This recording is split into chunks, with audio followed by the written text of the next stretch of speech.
Actor Dino Maurya के घर पर ईडी ने छापेमारी कार्रवाई की है। इस बीच आपको बता दें कि मीठी नदी घोटाले से जुड़ी ये खबर जो है निकलकर सामने आ रही है, जहां पर एक्टर का नाम जो है सामने आया है। मुंबई से केरल तक 15 जगहों पर छापेमारी कार्रवाई हुई है। ईडी ने कई सारे डॉक्यूमेंट्स जो है वो भी जब्त किए हैं। बता दें कि ये फाइनेंशियल डॉक्यूमेंट्स बताए जा रहे हैं जो ईडी ने जब्त किए हैं। दस्तावेजों की समीक्षा जो है वो ईडी कर रही है। मुंबई पुलिस की EOW इस पूरे मामले में डीनो से पूछताछ कर चुकी है। फेमस एक्टर है, बॉलीवुड एक्टर है डीनो, और ईडी ने कई सारे फाइनेंशियल जो डॉक्यूमेंट्स है, वित्तीय दस्तावेज जो हैं वो बरामद किए हैं। खबर पर बड़ी अपडेट आपको बता रहे हैं। बॉलीवुड एक्टर डीनो मौर्या अब ईडी के निशाने पर है। और इस खबर पर और अधिक जानकारी के साथ मेरे सहयोगी रजनीश हमारे साथ जुड़ चुके हैं। रजनीश, क्या ये पूरा मामला है, क्या कुछ अपडेट, क्योंकि कहा जा रहा है कि अब तक बहुत सारे ऐसे फाइनेंशियल डॉक्यूमेंट्स हैं जो ईडी ने बरामद किए। देखिए पलक, मुंबई महानगर पालिका ने मीठी नदी सफाई करवाई थी। इसके लिए कोच्चि की कंपनी से जो मशीनें मंगाई गई थी, जिसके बाद केतन कदम और जय जोशी नाम के जो शख्स हैं उन्होंने कोच्चि की उस कंपनी के साथ मिलकर जिन्होंने मशीनें उपलब्ध करवाई थी और BMC के कई अधिकारियों के साथ मिलकर तकरीबन 65 करोड़ रुपए का घोटाला किया था।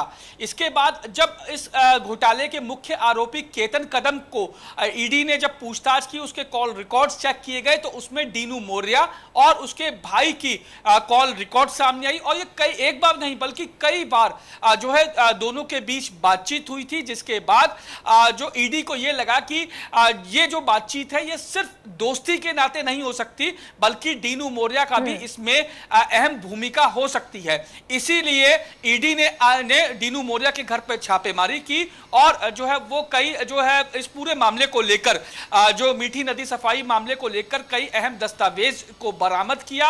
और अब लगातार इस मामले में जांच आगे बढ़ रही है। और पलक, ये कहना गलत नहीं होगा कि जिस तरीके से ईडी इस मामले को लेकर आगे बढ़ रही है और डीनू मौर्या और उसके भाई को जो शक के दायरे में लाया गया है, और अगर डीनू मौर्या और उसके भाई के खिलाफ अहम सबूत मिलते हैं तो आने वाले दिनों में दोनों के लिए बड़ी मुश्किलें पैदा हो जाएंगी। रजनीश, डीनो मौर्या का जो नाम निकलकर सामने आ रहा है, इनकी इन्वॉल्वमेंट किस तरह से थी, मतलब इनके भाई की और इनकी? क्योंकि हम अक्सर देखते हैं, ये बहुत आम सी बात है, जब हम मुंबई में देखें तो बहुत सारे एक्टर्स जो है, एक्ट्रेसेस जो है, वो इस तरह के अभियान के अंदर शामिल होते हैं। क्या एम्बेसडर के तौर में कोई कनेक्शन जो है वो बीच में निकल रहा है, या फिर इस पूरे प्रोजेक्ट में एक तरीके से हम देखते हैं आउटसोर्स जो किया जाता है वो ही इनकी कंपनी को किया गया था? देखिए पलक, जैसा मैंने आपको बताया, केतन कदम जो इस पूरे घोटाले के जो मुख्य आरोपी के रूप में सामने आया है, उसकी जब कॉल रिकॉर्ड्स चेक किए गए तो उस कॉल रिकॉर्ड्स में जब ये घोटाला हुआ था तब उस दौरान और उसके आसपास डीनू मौर्या और उसके भाई की कई कॉल्स जो है वो केतन कदम को की गई थी और केतन कदम की कई कॉल्स डीनू मौर्या को की गई थी।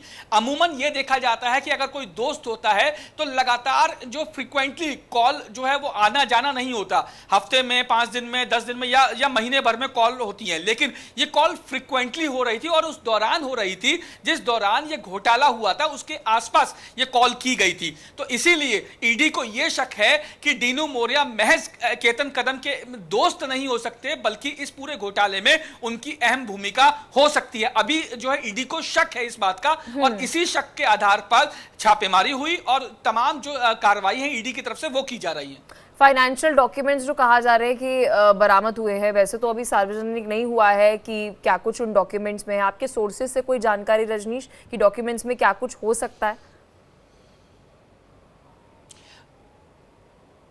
देखिए पलक, अभी इस बारे में जानकारी नहीं मिल पाई है कि वो फाइनेंशियल डॉक्यूमेंट्स किस चीज़ की हैं। क्या मीठी नदी सफाई अभियान जो किया गया था उससे रिलेटेड है, या फिर ब्रांड एम्बेसडर से रिलेटेड है, या फिर जो 65 करोड़ का घोटाला हुआ उससे रिलेटेड ये डॉक्यूमेंट्स है। क्योंकि कुछ समय पहले ही, आज सुबह ही ये सब पूरी कार्रवाई हुई और उसके बाद ये डॉक्यूमेंट्स सीज किए गए हैं। तो अभी इस डॉक्यूमेंट्स को ईडी एनालिसिस करेगी और उसके बाद पता चल पाएगा कि इन डॉक्यूमेंट्स का कितना जो है वो संबंध है डीनू मौर्या और केतन कदम के साथ साथ 65 करोड़ के इस घोटाले से।